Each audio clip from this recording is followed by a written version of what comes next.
Isang nakakatakot na krimen ang nangyari sa bayan ng Sharif Aguac, Maguindanao del Sur, kung saan inambos ng mga di kilalang armado ang grupo ng mga kapulisan matapos ang kanilang pagpapatrolya itong Sabado ng gabi, March 28. Patay ang 5 miyembro ng pulis at 3 ang sugatan na nasa ospital na ngayon at nagpapagaling. Panoorin natin ang buong kwento. Welcome sa channel natin, Red Crimes Philippines. Sa channel na ito ay sinasalaysay natin bawat krimen na nangyayari sa loob ng Pilipinas. Mga bagong krimen na dapat mong malaman at tutukan. Mga trending crime sa social media kung saan nangyayari ang mga kahindik-hindik na pagpatay. Dito, ang ating mga sinisiwalat ay hango sa mga totoong pangyayari at hindi haka-haka lamang. Kung gusto mo ang ganitong mga kwento ay maaaring mag-like, comment at subscribe para wala kayong ma-miss ng mga videos natin. Simulan na natin ang kwento. Sabado ng gabi, March 28, 2026, bandang alas 9:20 ng gabi. Galing sa pagpapatrolya ang grupo ng mga pulis na pinapangunahan ni Police Captain Alfred Gregory, kasama ang 7 personal ng PNP. Papauwi na sila patungo sa kanilang barak sa Provincial Police Office. Nang sandaling dumaan sila sa lugar ng Barangay Mother Poblacion Road, ay pinaulanan sila ng bala gamit ang mga high-powered firearms ng mga di kilalang mga armado. Nakipagpalitan pa ng putok ang mga pulis. Subalit dahil sa nasurpresa sila sa ginawang ambush ng mga armado, ay 5 sa kanilang hanay ang nasawi, samantalang 3 ang sugatan at dinala sa ospital. Nakilala ang mga biktima na sina Patrolman Kenneth Perocho, Patrolman Alfata Morohong, Patrolman Amil Bangsa, Patrolman Arsenal CV at Patrolman Sayed Ridwan. Silang 5 ay miyembro ng 2nd Provincial Mobile Field Company ng Maguindanao del Sur Police Provincial Office. Samantalang sugatan naman ang 3 pang kasamahan na kinilalang sina Captain Alfred Gregory, ang kanilang Group Commander Officer, Staff Sergeant Adam Camaradun Kansi, at Patrolman Abubakar Lauban na nasa kasalukuyang ospital ngayon at nagpapagaling. Maririnig pa sa video ito kung saan nagpapalitan ng mga putok ang mga armado at kapulisan.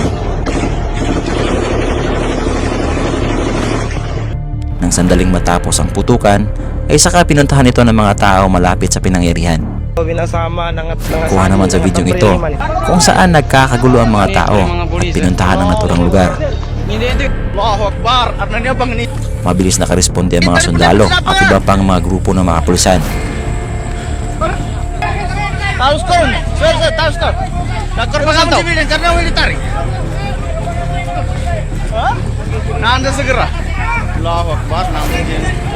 Samantala, nag-viral naman ang post sa asawa ni Patrolman Kenneth Perocho, kung saan nagawa pa nitong makapagpaalam sa kanyang pamilya bago ito malagutan ng hininga. At rinig daw ng asawa sa kanyang cellphone ang magkakasunod na mga putok. Labis na nagdadalamhati ngayon ang mga pamilya ng biktima. Mariing naman kinundina ng PNP ang ginawang pananambang ng mga armadong sospek at iniimbestigahan na ngayon ang posibleng involvement ng mga local terrorist group.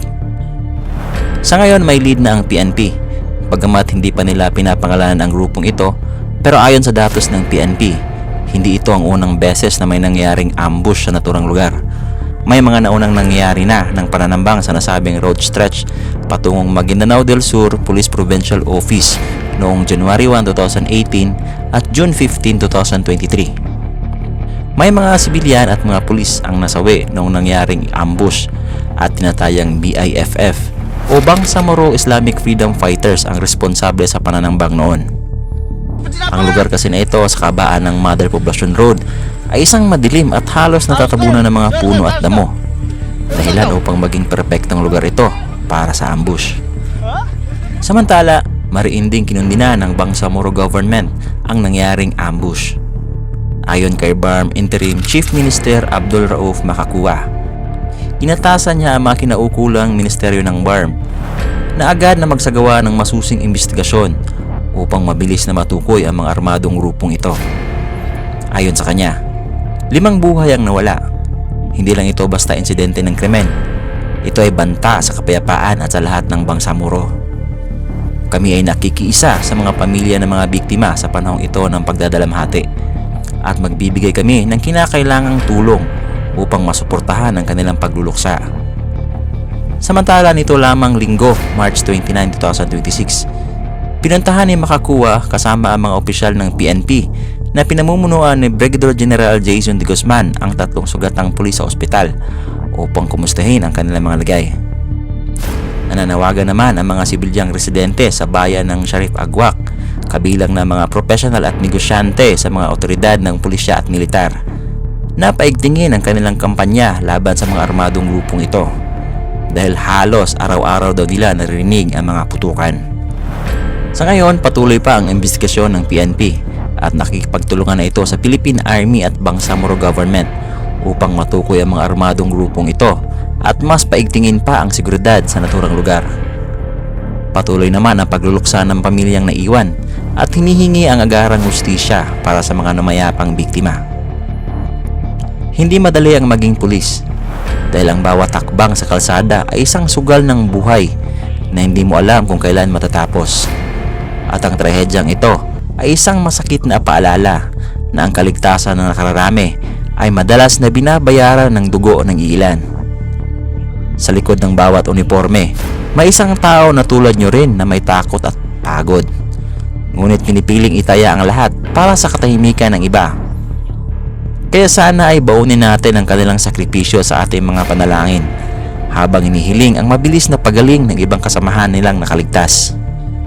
Kung nagustuhan ninyo ang kwento natin ngayon, ay maaaring mag-like, comment at subscribe para wala kayong ma-miss ng mga videos natin.